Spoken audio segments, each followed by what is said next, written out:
and she will continue to do so as president.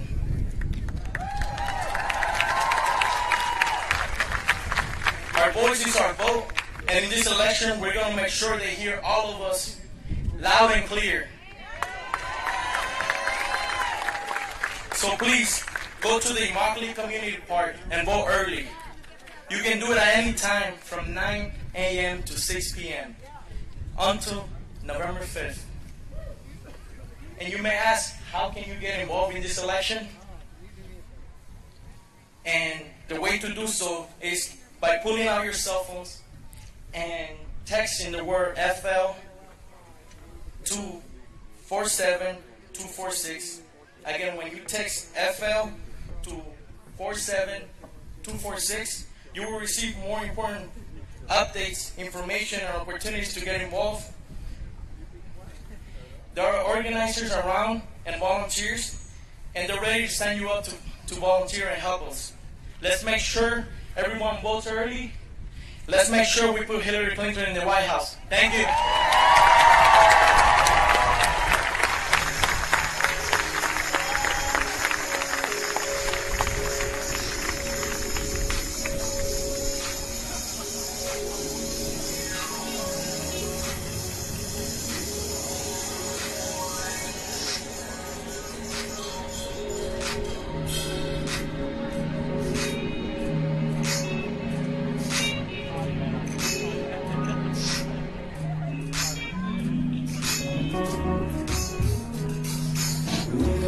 Everybody no sleeping in bed.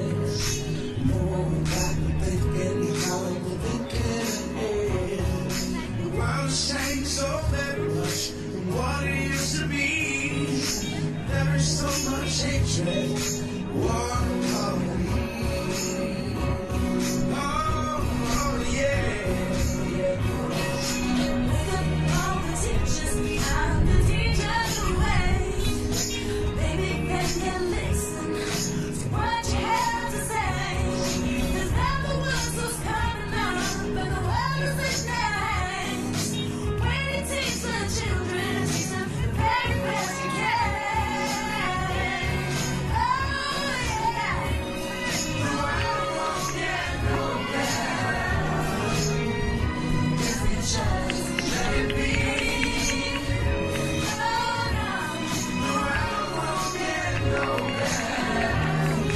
Change again, just you and me.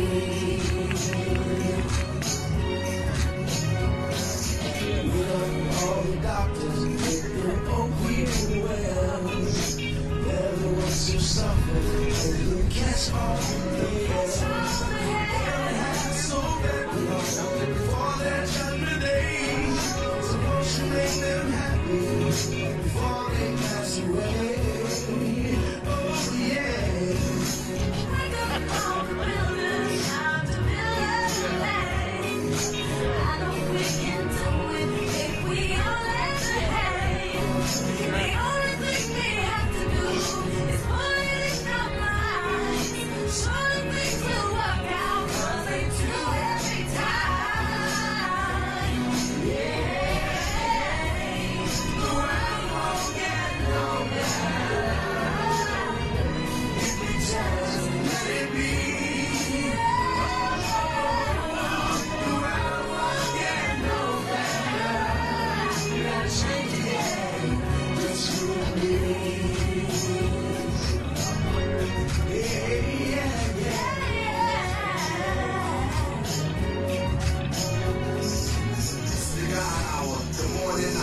Just for the breath of life, I thank my maker. My mom say I come from hustlers and shakers. My mind building on skyscrapers and acres. You said take us back to where we belong. I'm trying to write a song as sweet as the songs. I want to take the bare arms and wear my heart on my sleeve. Even when I fell in God, I believe. Free the days that we feel amazing. The seasons so amazing. Feed them and raise them. Seasons are aging. Earthquakes, wars and rumors. I want us to be by, but we more than consumers. We more than shooters. More than shooters. Created in this image, some God lived through us. And even in this generation, living through computers, only love can be put us.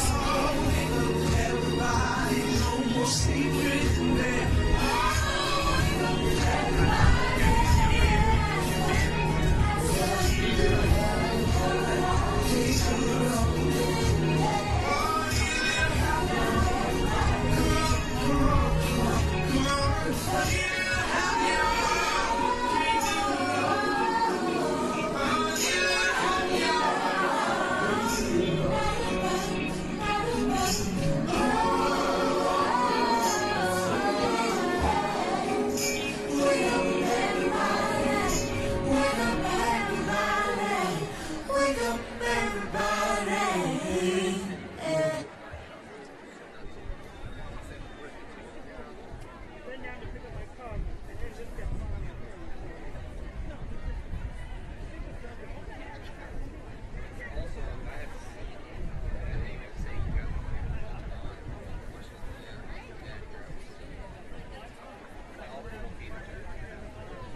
Ladies and gentlemen, please welcome Alisa Perez.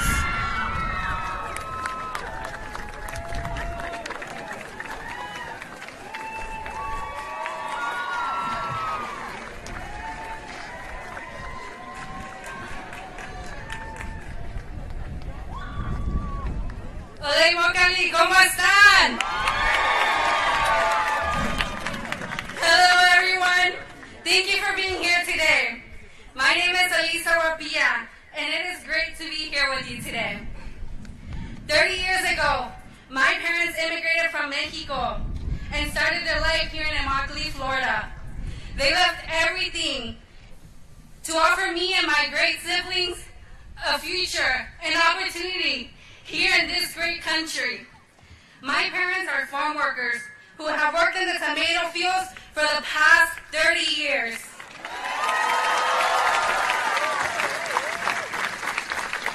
When Trump uses hateful rhetoric to disparage people like my parents who have worked here so hard, it is deep and personal insults to me and my family. My parents instilled in us the value of hard work. We took advantage of opportunity they fought to give us. These opportunities have allowed 4 of us to become a law enforcement officer, a farm worker, a medical student at Florida State University, and me, a teacher, also an FSU alum. Go Noles! While the youngest two finished high school. Education is one of my top priorities in this election. Hillary plans to invest in early childhood education and K-12 education. As a teacher, I believe that it is imperative that we prepare students for the future. Hillary Clinton understands that every child deserves a good school and a good teacher, regardless of zip code.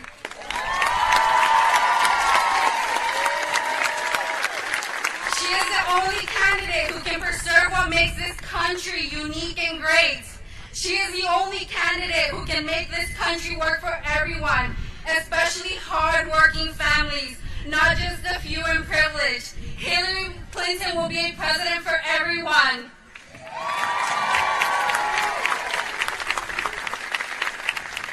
Immokalee is a hard-working community.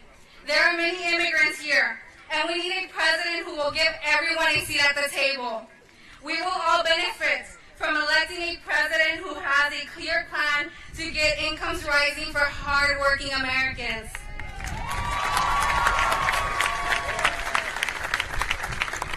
As United States citizens, we need to come together to give those without a voice our votes. This is our time to unite against hate and show that we, this community, and this country can be unified, that we truly are stronger together. It is up to us to decide this election by getting out to vote. We don't even have to wait another day. Our polling location is only a mile away. I encourage you to get out and vote today. Our community has to push forward, stand united and fight together to elect someone who will work for us. Hillary Clinton is that person, and she truly will be a president for everyone.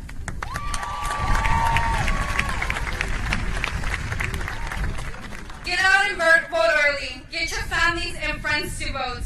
We have this beautiful opportunity to elect a woman who cares deeply about all the American people, regardless of race, gender, or religion.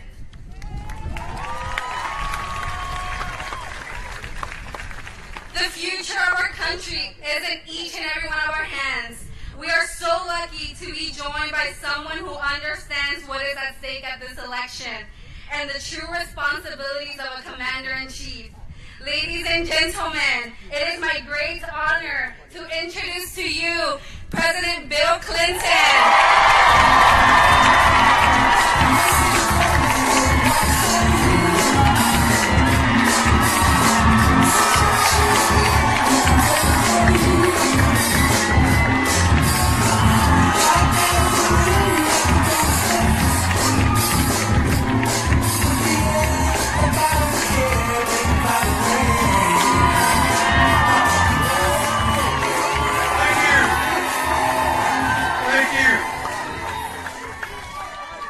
Thank you very much. First of all,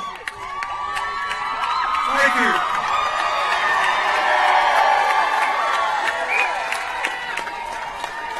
Let's give Alisa Perez another hand for our teaching our children. There's a lady here that says a lot about what this election's about. She's got a sign that says she is 98 years old today. Which means she was born in the year after the Constitution was amended, giving women the right to vote. And she made it to give a woman the right to be President of the United States. Thank you very much.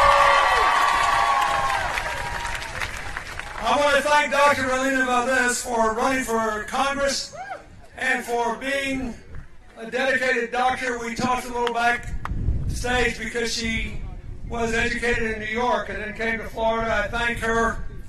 I want to thank, he's not here, but I want to thank my friend Congressman Patrick Murphy for running for the Senate and urging to support him. I want to thank the president of the Democratic Women's Club, Dr. Maureen McKenna, for not just for serving, but because of her work to support better health care for combat veterans who come home with anything from traumatic brain injury to post-traumatic stress syndrome.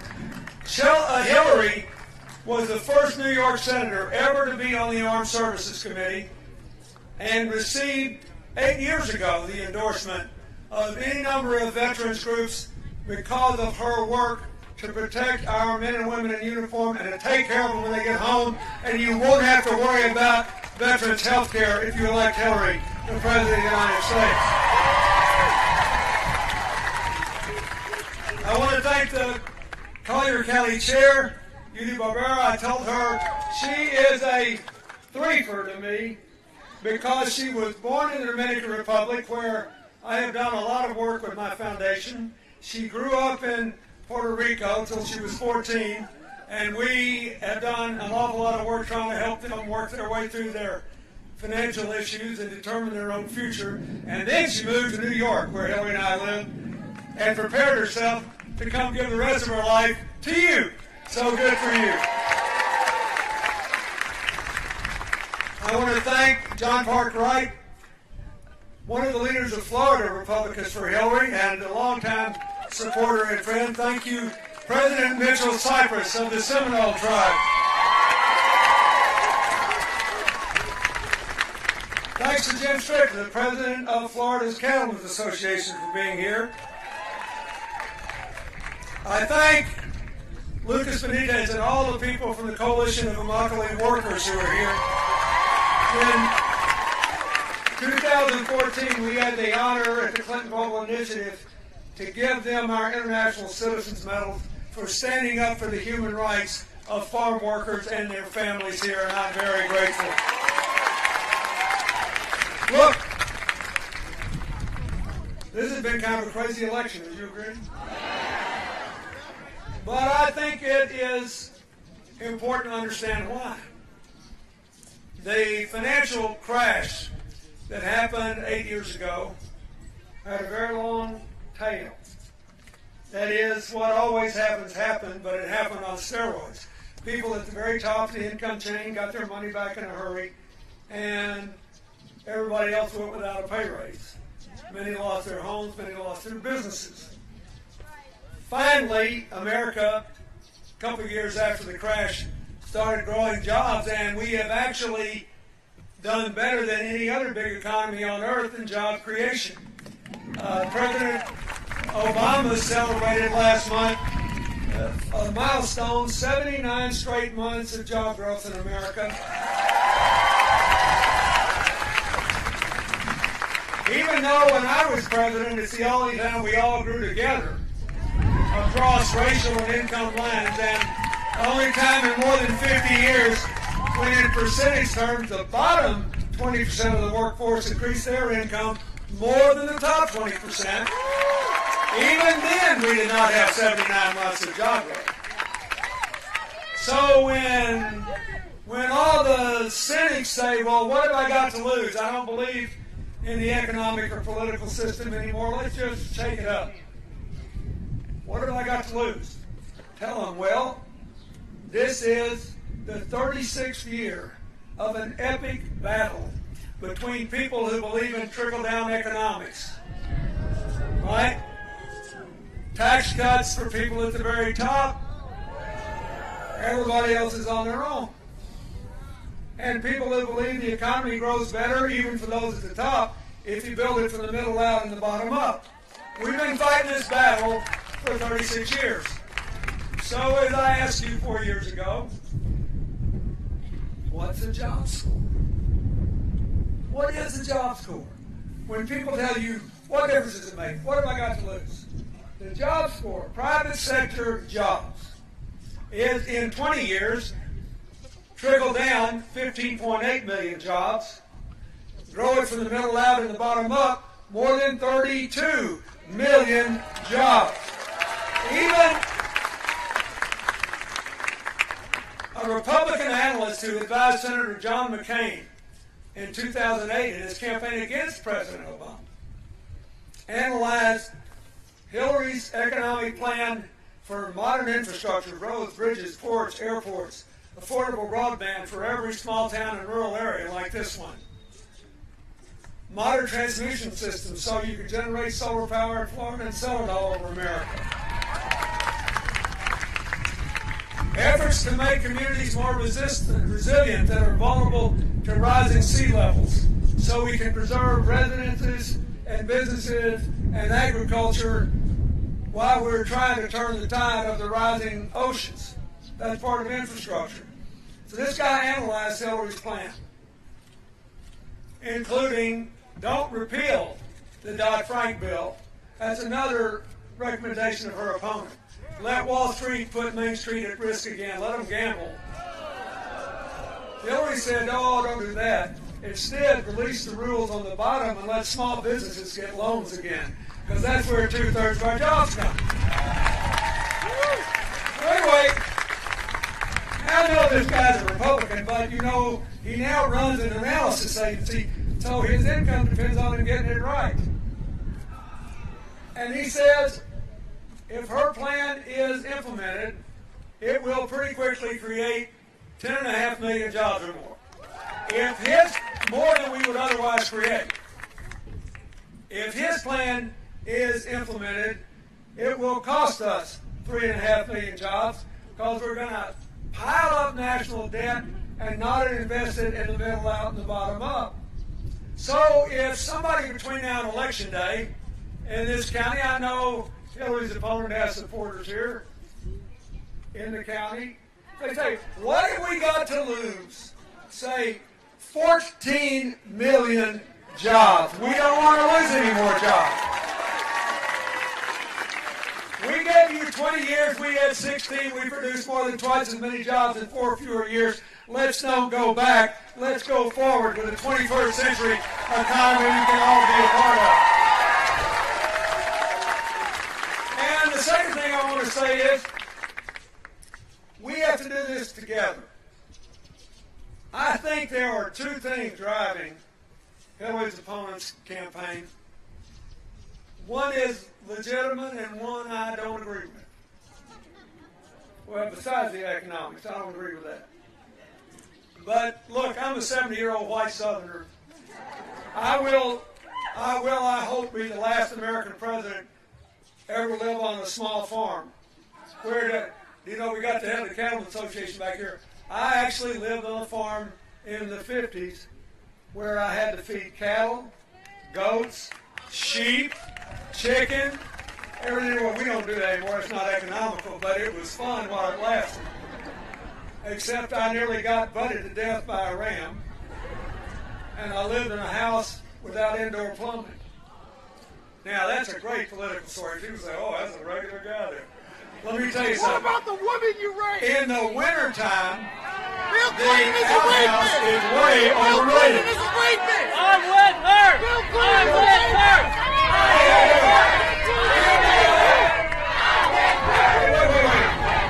Give the guy a hand. They've had a rough 3 weeks over there at his campaign. And they sometimes lose their way. They start calling us names that better apply to their candidate in their campaign. So give them a hand. I have always found, that if I believed in my position, I was happy to listen to the other person and then ask to have a conversation. But if you don't believe, you just have to scream. But I want to tell you, the reason I want you to applaud is this. The two other things besides the economics that are fueling the campaign on the other side are, one, they really don't like all this immigration and diversity and all that stuff. In Bottomtown, and they're wrong about that. Like I said, I'm a 70-year-old white Southerner. Somebody says to me, vote for me and I'll make America great again. If you're my age and you grew up in the South, you know exactly what that means. That means I will give you the economy you had 50 years ago and the society you had. And here's what I want to say. First, you can't have the economy you had 50 years ago. It'd be like somebody promising to make me 20 again. Now, folks, I'll be honest, I'd like to be 20 again. I want to see what's going to happen. But I would not vote for somebody who promised to make me 20 again. So then there's 20 again.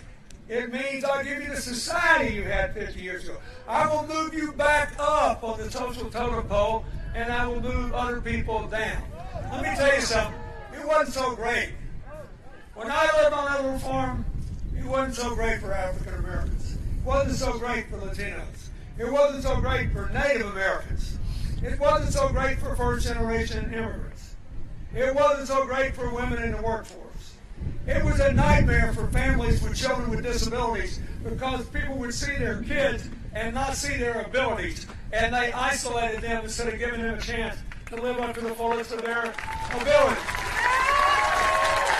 And it wasn't so great for gay people. They were locked off in the closet somewhere. We were all walking around divided. You do not want to go back to that. On the other hand, they have one beef that is legitimate, which is that the white working class is the only group of Americans whose life expectancy is going down.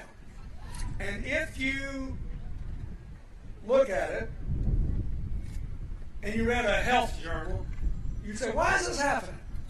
And the answer would be, well, they have higher rates of drug addiction, prescription drug and heroin addiction. This is the only drug epidemic in my lifetime where the addiction rates are higher in small town and rural America than big cities. And they would say, well, they've got higher rates of alcoholism. Well, women's smoking rates have gone way up. Well, the suicide rate has gone up. And then they have much higher rates of cancer and other conditions that are related to type 2 diabetes, the kind you get from living. All that's true. But that's just a gobbledygook way of saying that a lot of these people are dying of a broken heart because they get up every day and they look in the mirror and they think they have no power to make tomorrow better than today for themselves and their children. That is what Hillary has sought to address. And that's what I want you to tell people. The most important thing you can do is to vote and take your friends to vote. Do it today, do it tomorrow, do it every day through Election Day.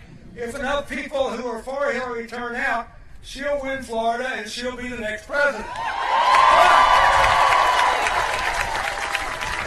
You will, between now and then, doubtless run across several people who have basically drunk the Kool-Aid on the other side. And I do not want you to treat them the way they treat us. I want you to reach out a hand to them and say, listen, the difference between our campaign and your campaign is that we want you to be part of our America. The difference between our campaign and your campaign is we support the only candidate you can vote for who has said, I don't like trickle-down economics. I don't think we should cut taxes for businesses that shut down profitable operations in America and move them overseas. But if the business will invest in areas in America that have high employment, if they will share their profits with their workers, if they will pay to retrain them, I support cutting their taxes a lot because they're investing to help you and us rise together. I want you to tell them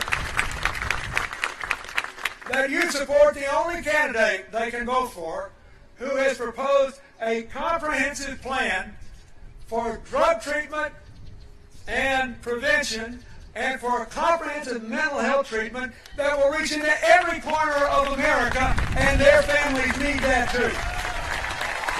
I want you to tell them that you support a candidate who's the only person they can vote for,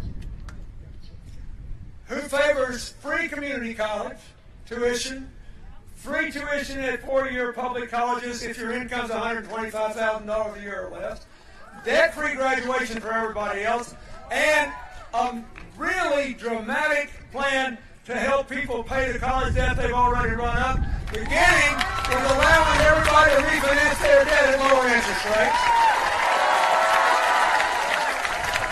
To pay the debt off as a small percentage of their income, and no matter how much you borrow, you can never be required to pay more than 10% of your after-tax income. And if you get a small business loan, as a young millennial, your obligation to repay your college loan would be paused for 3 full years while you get your business up and going. In other words, look at the other guys and say, if you want to vote, you're mad, have at it.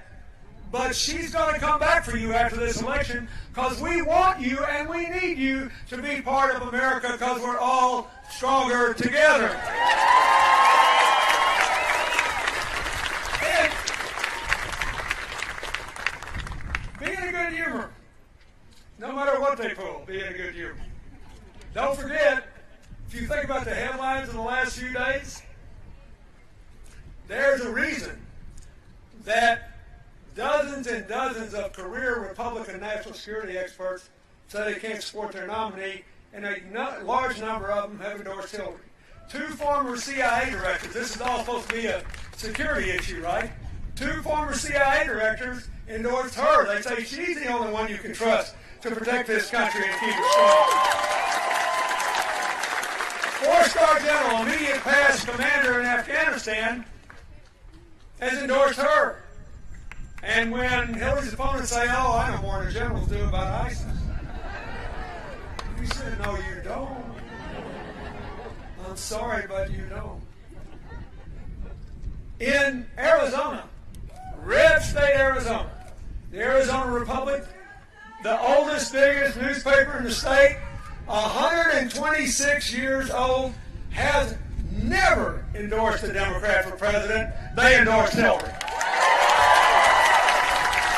And what you just heard out there is nickels and dimes compared to what they've been going through. They've been getting death threats, and all they've done is double down. They said, this just proves we were right. We cannot build a future on hatred. We got to build a future on cooperation.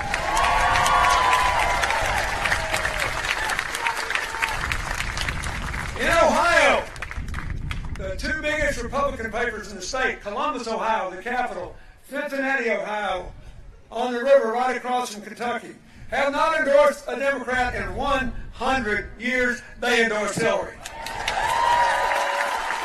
In Texas, where a recent poll shows the race of virtual dead heat, the Dallas Morning News, the biggest Republican paper in the state, just endorsed the Democrat for the first time in 75 years. Why? Because while there are traditional choices, trickle down or grow the economy from the middle out and the bottom up, don't get rid of the health care law, fix it. Because you don't want to take health care away from the 20 million people that have got it. You don't want to stop children from staying on their parents' insurance plan until they're 26 years old. And you don't want to deprive 100% of the people who have a pre-existing condition from being able to buy health insurance. What are you asking? What? That is not at all what I said. No, oh really, go read it. Oh really, go read it. What I said, and don't read it over the internet, don't read it over the internet, get the whole thing. Let me just point out, wait, first, I campaigned hard for that law. Second, I risked losing the Congress to pass universal health care. Thirdly, I defended President Obama in 2010 and 2012, and he went up 5 points in the polls after I defended what he did with health care. So let's just sit here. Here's what's crazy. Thirdly, as I explained to people, he predicted this would happen. What happened? and the Congress to provide a public option to guarantee there would always be a competitively priced program. So here's what happened, and here's what's crazy, and it is crazy. We've got 20 million more people insured. Then you got places like Florida where the governor just fights against it, right? And the Supreme Court allowed that. But here's what happened. For 4 years, we had the lowest medical inflation in 50 years. None of these stories criticizing Hillary, the president, and the health care say that. Not a single one. But they went up this year.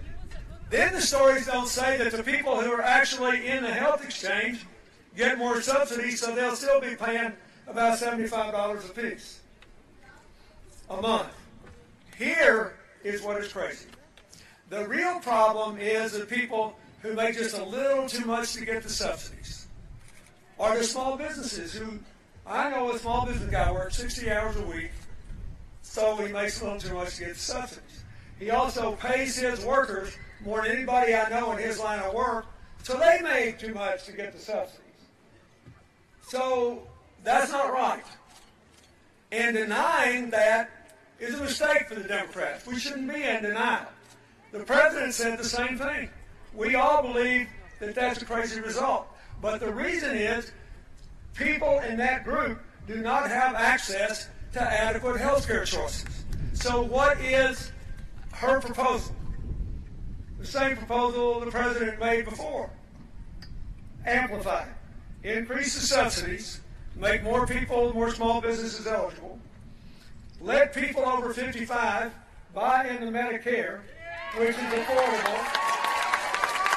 And for places that only have one insurance company, let them have a public option so there will always be a competitive price.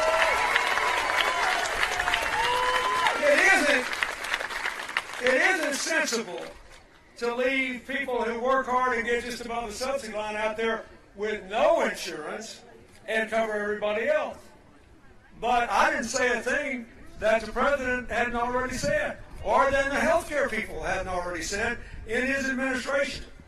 And, of course, the Republicans try to make a lot of it, but it's hard when the Democrats do the same thing. Don't play their games. They're always playing word games. Tricky, tricky, tricky. And the truth is, when you strip it all away, what have they done? Nothing. What have we done? A lot. You still have 8 million people insured under the Children's Health Care Law, which Hillary helped to pass with bipartisan support when I was president. President Obama kept it. There's one side that's on the side of giving health care to everybody that's affordable, and another side that would like to go back to the way it was. And I want to say one more thing, because you may hear some more about this health care thing.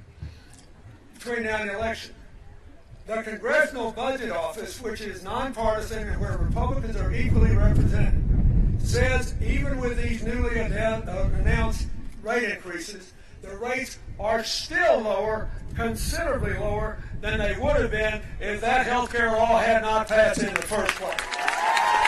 So I want you to go out there and do that. Now, there's one other thing I want to say. I think these people who support her opponent because they think nobody's cared enough about them, they at least have a legitimate beef. The problem is, she's the only one with programs that would help ease their pain and increase their employment and increase their empowerment. Then there's a general thing about how we're going to manage our diversity. You either believe we're stronger together or you don't. If you believe we're stronger together, then you want to pass immigration reform, not put up a wall across the Mexican border. If you believe we're stronger together, you support the president's efforts to let a lot of these young people out of prison for nonviolent offenses, and you want to make sure they get education and training too. You can't be denied access to the job market, which Hillary has supported all along. If you believe we're stronger together, you support women's rights, LGBT rights, And you should support Moms Demand Action and say, we don't want to take anybody's guns away from them, but we don't want anybody to be shot by somebody who shouldn't have one in the first place. We should not be the only place on the face of the earth without background checks. Right?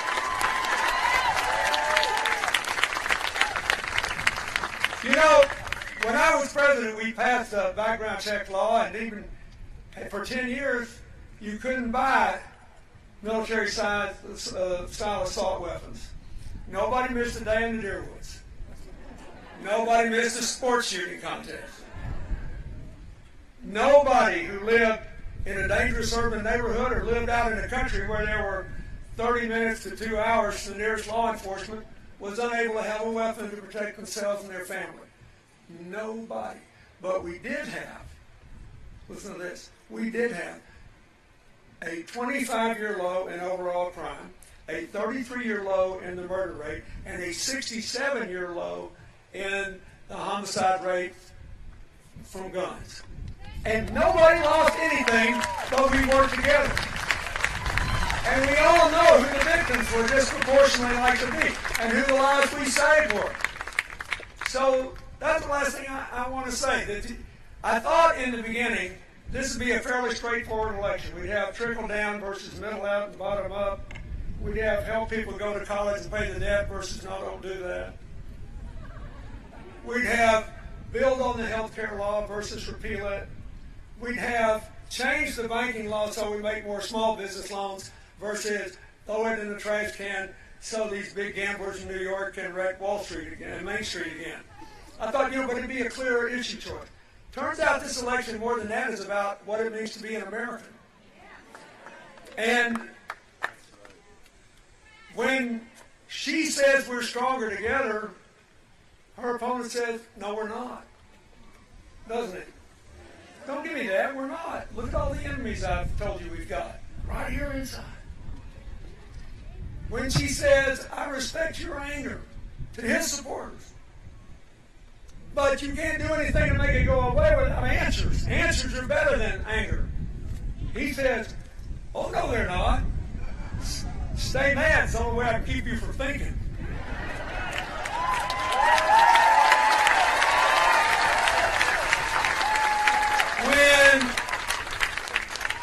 It's just like immigration reform. He ought to be the biggest proponent of immigration reform because immigrants are all either going to school or working and paying taxes, and since he doesn't, he's going to need somebody to pay taxes.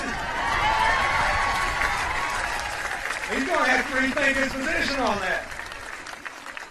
And look, she says, I understand your anger and your frustration. But the truth is, it's better to empower you than to keep rubbing salt in your wounds. And he says, oh, no, it's not. Gosh, if people get empowered, they might start working together to make this country work. Then they wouldn't be miserable and nobody would want to hear me. She says, I believe in competition. It's World Series time. It's football season.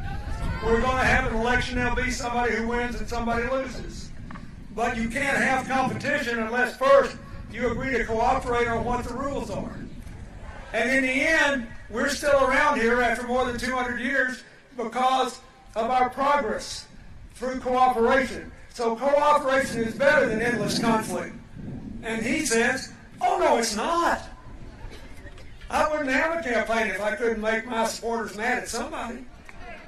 We got to have somebody to blame. We got to have a stake to drive through somebody's heart. We got to keep people all torn up and all upset all the time. So it turns out this election, after all, is about what it means to be an American. When this country was founded, the people who did it were smart. And they knew it was not a real democracy. So what did they say? They didn't say, hey, look at us, we're perfect. They said, we pledge our lives, our fortunes, our sacred honor to form a more perfect, which is 18th century talk for this. Hey, we're not perfect. Nobody is. But this is the best system of all, and we can always be better. And the job of every generation of Americans is to make it better. About once every generation, we have an election like this, which is about more than the issues, more than the choices. It's about what it means to be an American. This is about whether we're stronger together or no, we're not. And that's the decision we got to make. And I don't even think it's close. Don't you think we're better? Look at this crowd today.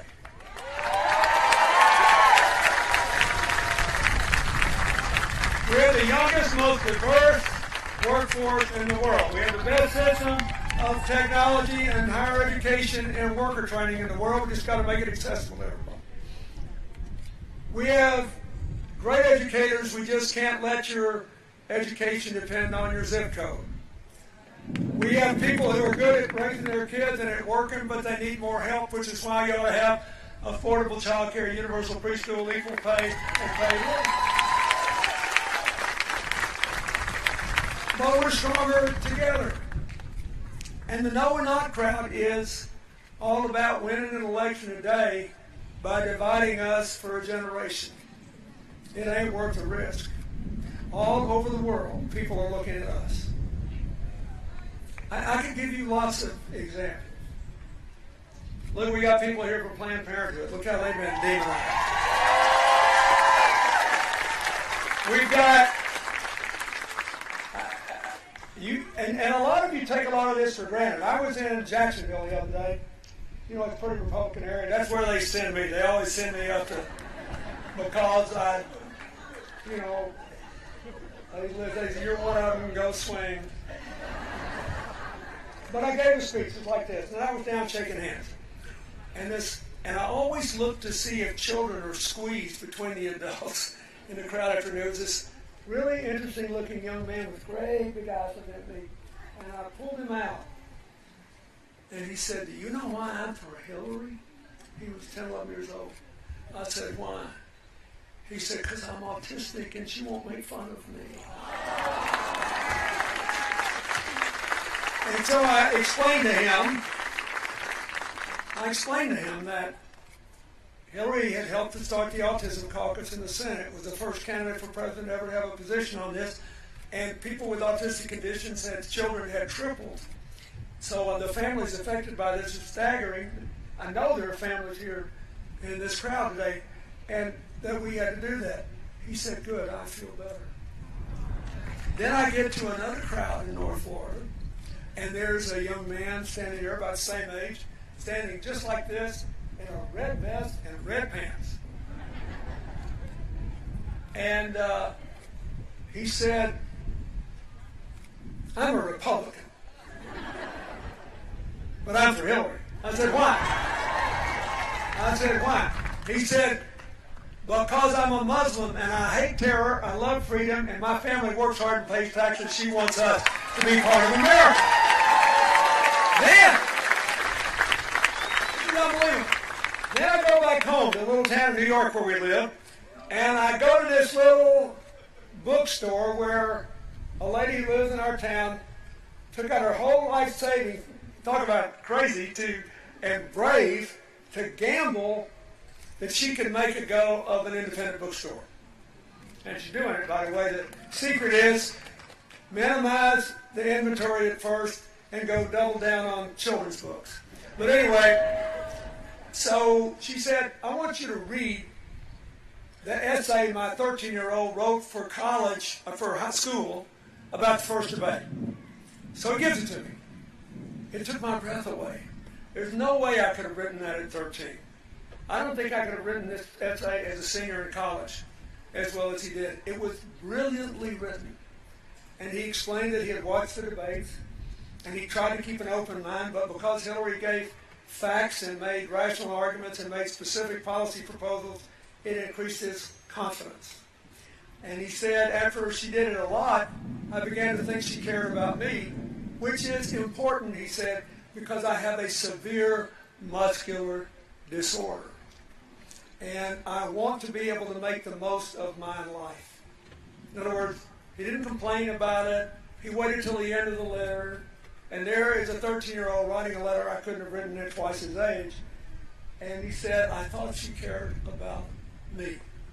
So I told his mother, I said, go home and tell your son that when Hillary got out of law school and went to work for the Children's Defense Fund, she went to Massachusetts to find out why there were so many children counted in the census but weren't in the school. And she found the answer in a working class neighborhood on a porch where there was a young boy sitting in his wheelchair, had never been in school because the people there looked at him and all they could see was his disability, not his ability. And that's one of the reasons that we got the Individuals with Disabilities Education Act and vigorous enforcement, and today we've got a different world out there. Look,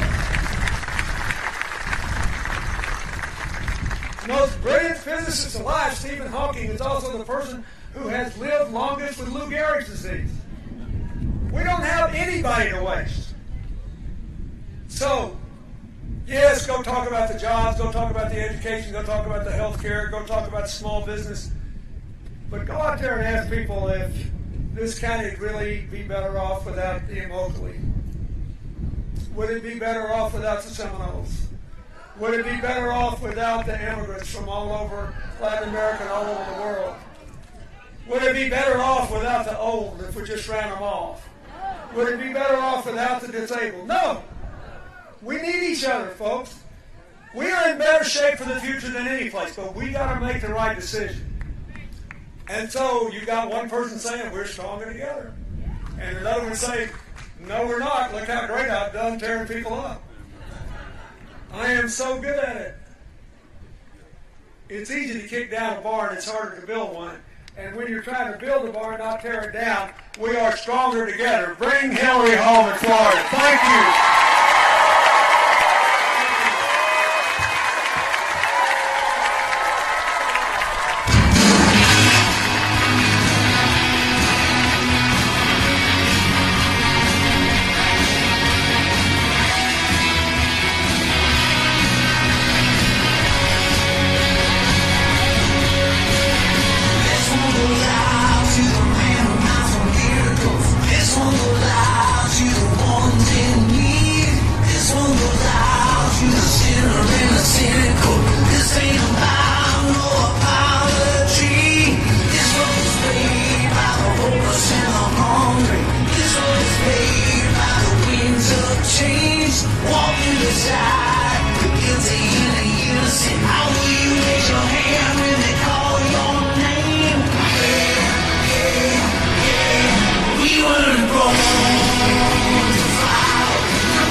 camino, voy alegrándome la vida.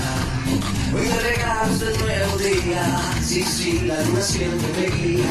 No siempre tengo el presente, pero le busco la salida. Mejor estar herido que ausente, mejor soñar mientras sea la suerte. Mejor la vida con los presentes. Si me miras, sé que me necesitas. Si me miro, el papel lo haré, lo sabes bien.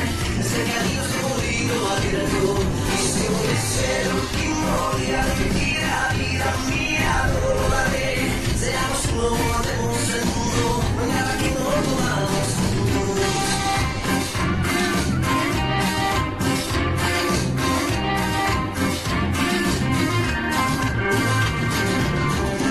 Por el camino, siguiendo solo el horizonte. Llevo mis ojos de la melancolía. Sí, sí, la luna siempre me guía. Yo sé que tienes otra vida, yo tengo la mía. Todos tenemos en la vida buscar alguna herida. A veces vamos por la vida buscando salidas. Debemos soñar y hacer la suerte. Mejor la vida con los existentes. Si me miras, sé que me necesitas. Si te miro, el verdadero sabes bien. Ese camino es un libro abierto. Es el último día de mi vida, vida mía, todo lo haré. Seamos uno, hacemos el mundo, no hay nada que no podamos juntos.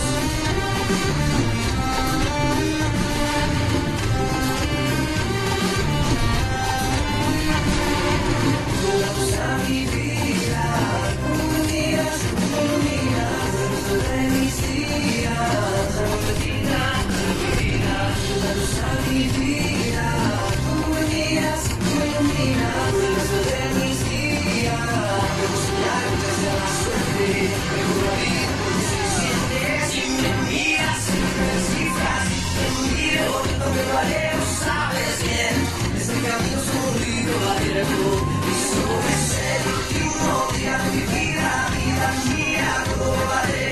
Seamos uno, hacemos el mundo, no hay nada que no podamos juntos. Si me miras, sé que me necesitas, si te miro, yo te lo haré, lo sabes bien. Este camino es un libro abierto, y solo es el último día de mi vida, vida mía, todo lo haré.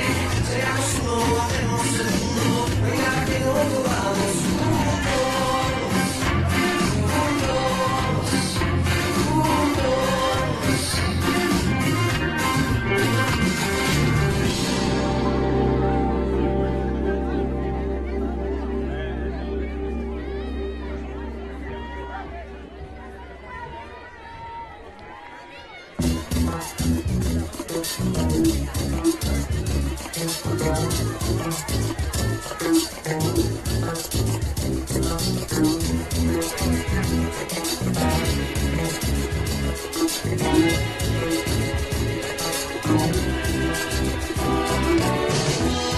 When I wake up in the morning, love,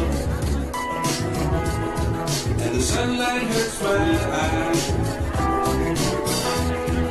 something without warning, love, bears heavy on my mind. Then I look at you, and the world's alright with me. Just one look at you, and I know it's gonna be a lovely day.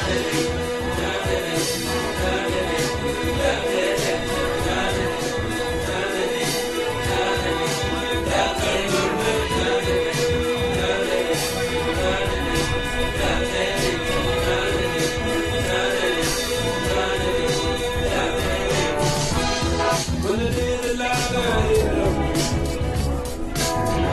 seemed impossible to face, but someone else instead of me always seems to know the way. Then I look at you, and the world's alright with me. Just one look at you, and I know it's gonna be a lovely day.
from you.